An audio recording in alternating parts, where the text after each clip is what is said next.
So I've got to say, right off the bat, random indie devs tearing into people much bigger than them is quickly becoming my favorite type of story to report on. Today we've got Terraria co-creator Andrew Spinks taking on Google.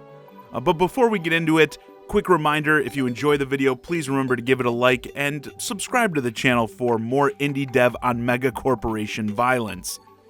So, what happened was, Spinks apparently has been completely locked out of his Google account along with everything it's tied to, which apparently is a lot. He seems to have invested a lot in the Google ecosystem. He said on Twitter, quote, "Google, my account has now been disabled for over 3 weeks. I still have no idea why, and after using every resource, I have to get this resolved. You have done nothing but give me the runaround. My phone has lost access to thousands of dollars of apps on Google Play. I had just bought The Lord of the Rings in 4K and can't finish it. My Google Drive data is completely gone. I can't access my YouTube channel. The worst of all is losing access to my Gmail address of over 15 years. I absolutely have not done anything to violate your terms of service, so I can take this no other way than you deciding to burn this bridge. Consider it burned. Terraria for Google Stadia is canceled. My company will no longer support any of your platforms moving forward.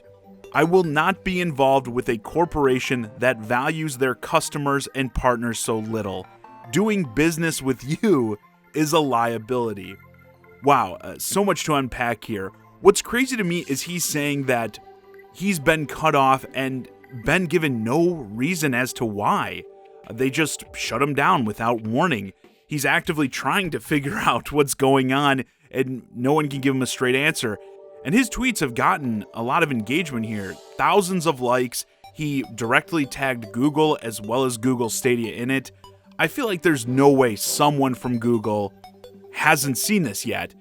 And he doesn't even have like a bot support response, at least not one that I see, being like, "Oh, we're sorry to hear you're having issues. Please email us here," or something to discuss further. He's completely in the dark. And even myself, I see that he's cut off from his YouTube channel. That obviously freaks someone like me out. Like the idea that one day I could just be going on to like upload a video or something, and all of a sudden it's like, "Oh, no, your account has been terminated and you can't access your YouTube channel." Like, what? And you're not going to even give them a response? It's just, Jesus. Now, I've got to say, in terms of some of this other stuff, I noticed the Lord of the Rings in 4K. He can't watch his Lord of the Rings movies anymore that he bought on Google Play. And, I got to do it, got to get on my high horse here because, well, I own the Lord of the Rings trilogy as well as the Hobbit trilogy.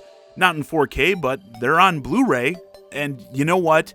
I have no fear, no matter what I do, no matter who I piss off, that Google, WB, even Gollum himself is going to take them from me because I own them on physical discs.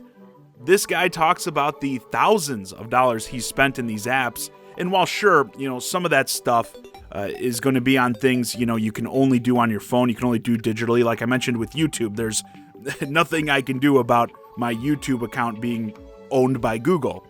But movie collections to me are just like video game ones, and that's one of the reasons I prefer physical. Yes, you could lose your games, your house could blow up one day and you lose everything, but on the digital end, any of these distributors can cut off your access to all these things you paid, again, thousands of dollars for, with the flip of the switch. And pretty much for any reason, again, in this case, apparently no reason, just because.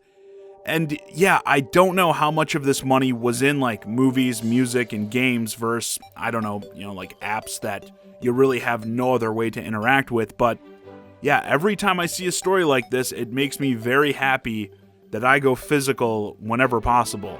And from Google's perspective, this is yet like another nail in the Stadia coffin, which, let's be honest, is pretty much dead and buried at this point. Sure, the 8 people still using Google Stadia will tell you it's thriving, even though Google themselves recently shut down all the studios they had that were going to be developing like first-party games specifically for the service.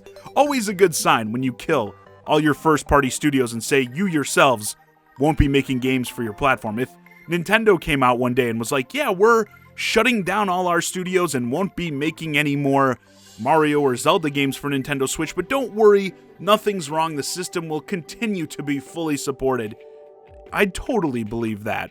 So to keep this charade going that Stadia isn't dead already, they need every game they can get.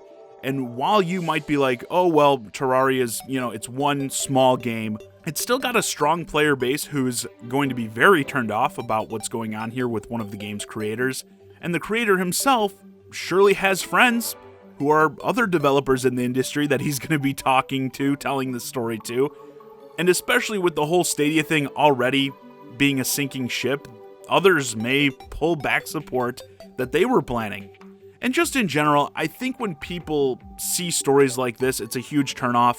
And again, it makes them think like, if it can happen to someone like this, who clearly has a deal to put his game on this company's service, and he just gets his entire account that encompasses all these aspects of his life just struck down out of nowhere.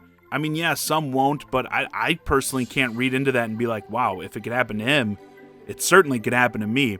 Just not a good look. And I do want to note that I've seen people mention that, maybe he did violate some terms of service or something like that, but, I can't imagine he did so knowingly. Again, like he states, he had a bunch of money invested clearly in this account. By him saying that the email was like the thing he was most upset about, certainly looks like he was using this for business, for like, maybe his development studio and that. I can't imagine someone doing anything shady, again, knowingly, on their like main personal account like that. I don't see it. So I'm glad he went full force at them like this, though. Probably, I'm sure from his end, it's not easy, possibly burning a bridge with a company as big as Google. But it's like, when these companies pull shit like this, you gotta call them out on it. I do hope Spinks does get all his stuff back. That's horrible to think about losing thousands of dollars in these digital goods and services. Like I said, I think it's also another example of why people like me stress that you should invest in physical media whenever you can. It's also easy to think, if you don't really pay attention to these types of stories, that, something like this couldn't happen to you one day. It happens to maybe a few other people, but it's not going to happen to me. But if you've got a big investment in digital games, digital music, whatever, it only has to happen once to really screw you up. Anyway, with that, this video's a wrap. Let me know your thoughts on this Terraria dev going after Google in the comments. Are you enjoying watching these small devs take on the bigger dudes? And does seeing this, somebody who probably had like a contract and everything where he was working to put his game on Google's platform, have all this stuff taken away from him out of the blue, make you a bit worried about the control some of these companies have over your entertainment and what they could do to it without warning?